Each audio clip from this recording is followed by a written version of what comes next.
Xavier Bertrand, bonjour. Bonjour. Merci d'être avec nous aujourd'hui. Vous êtes maire de Saint-Quentin, député de l'Aisne et ancien ministre.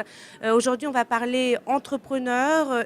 Une première question d'actualité avec le pacte de responsabilité du président de la République. Qu'est-ce que vous en avez pensé ? Franchement, je ne fais aucune confiance au président de la République, mais je ne suis pas ici pour faire de la politique. Je comprends que les entrepreneurs se disent, après qu'on ait été insultés pendant 1 an et demi, si au moins maintenant on arrête pendant 3 ans et demi de nous montrer du doigt, nous prenons cette nouvelle attitude. Ils se disent aussi, on nous a volé tellement d'argent pendant 1 an et demi, si paraît-il on nous en rend une partie, pourquoi pas ? Voilà pourquoi je sais que les chefs d'entreprise se disent, si le climat change par rapport à nous, on prend. J'entends ce message.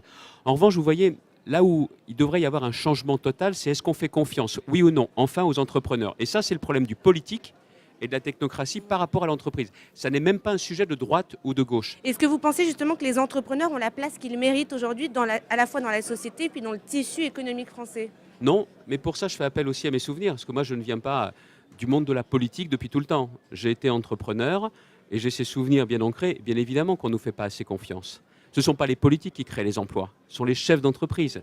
Mais donc, il faut vraiment leur faire confiance. Quand vous avez l'observatoire des contreparties, mais ça, je ne sais pas si c'est un réflexe gaucho ou un réflexe techno. On fait confiance ou pas, mais pas à moitié. Et aujourd'hui, on ne fait pas encore assez confiance aux entrepreneurs. C'est la seule façon que ce pays redevienne vraiment un grand pays qui crée de l'emploi et de la richesse. On parle beaucoup ici sur le salon désormais du crowdfunding, du financement participatif. Est-ce que vous pensez que finalement ce nouveau mode de financement est là pour remplacer les banques, plus ou moins ? Écoutez, ils ne se développeraient pas si les banques faisaient vraiment leur boulot. Hein. Parce qu'on a beau nous dire que les banques prêtent, à qui ? À ceux qui n'ont pas beaucoup besoin d'argent. Mais celui qui a besoin, soit pour couvrir sa trésorerie, soit pour financer un projet, c'est le parcours du combattant. Et j'ai le témoignage en tant que maire de Saint-Quentin, je le vois bien. Des chefs d'entreprise qui parfois n'arrivent pas à finir la fin de mois, et qui, parce qu'ils ont aussi du mal à se faire payer, des contrats ou des commandes qu'ils ont honorées, et derrière des banques qui ferment le robinet. Donc le crowdfunding, j'y crois beaucoup, parce que je pense que c'est un mode de financement participatif qui est près du terrain. Mais si les banques faisaient vraiment leur travail partout et pour tous, le crowdfunding n'aurait pas connu cet essor. Et qu'est-ce qu'il faudrait justement réformer dans le système bancaire pour qu'elle puisse un petit peu se calquer sur ce mode de financement, en tout cas sur le mode très souple que représente le financement participatif ?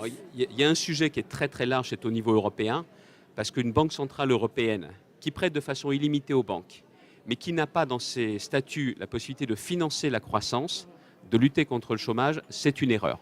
Et après, c'est de s'apercevoir que sur le terrain, on doit s'apercevoir que l'argent que récupèrent les banques finance réellement l'économie. Et là, il faut s'apercevoir que la médiation du crédit, c'est une chose, mais ça n'est pas suffisant. Il faut aller beaucoup plus loin dans le détail pour s'assurer que cet argent irrigue réellement l'économie. Je parle désormais aux députés maires. En quoi est-ce que pour un jeune entrepreneur, le tissu local est important ? Sur quelles ressources peut-il s'appuyer à la fois au niveau municipal et régional ? Est-ce qu'on a, comme on dit, non pas en patois picard, mais une mairie, une communauté d'agglomération friendly business ? C'est-à-dire ça passe notamment par un guichet unique. Vous voulez vous implanter, il y a une personne à contacter, qui derrière elle va faire le nécessaire auprès des différentes institutions pour faciliter la vie du chef d'entreprise. C'est le foncier ou des locaux, qui sont vraiment bon marché, ou alors parfois même mis à disposition avec des pépinières d'entreprise. C'est notre cas à Saint-Quentin, notamment avec des pépinières Creatis. Et puis c'est aussi quelle est la stratégie de développement du territoire. Par exemple, à Saint-Quentin, j'ai fait le choix du numérique, un robot numérique. Et à tous les start-upers, à tous ces développeurs, de leur dire notamment notre territoire cherche à vous accueillir. Donc après, c'est la spécialisation des collectivités qui peut faire la différence. C'est-à-dire que vous avez déjà mis en place, ou en tout cas commencé le démantèlement du millefeuille administratif. Ah mais ça, c'est incontournable, parce que autrement, un chef d'entreprise doit aller voir qui ? Le maire, le responsable d'intercommunalité, il ne faut pas oublier le conseiller général, le conseiller régional, les parlementaires, et en même temps en face, sous-préfet, préfet, et parfois le secrétariat général des affaires européennes s'il y a de l'argent européen. Voilà pourquoi un projet en France met 2 fois plus de temps qu'à l'étranger pour voir le jour. C'est avec ça qu'il faut rompre. Merci beaucoup Xavier Bertrand. Merci. À bientôt.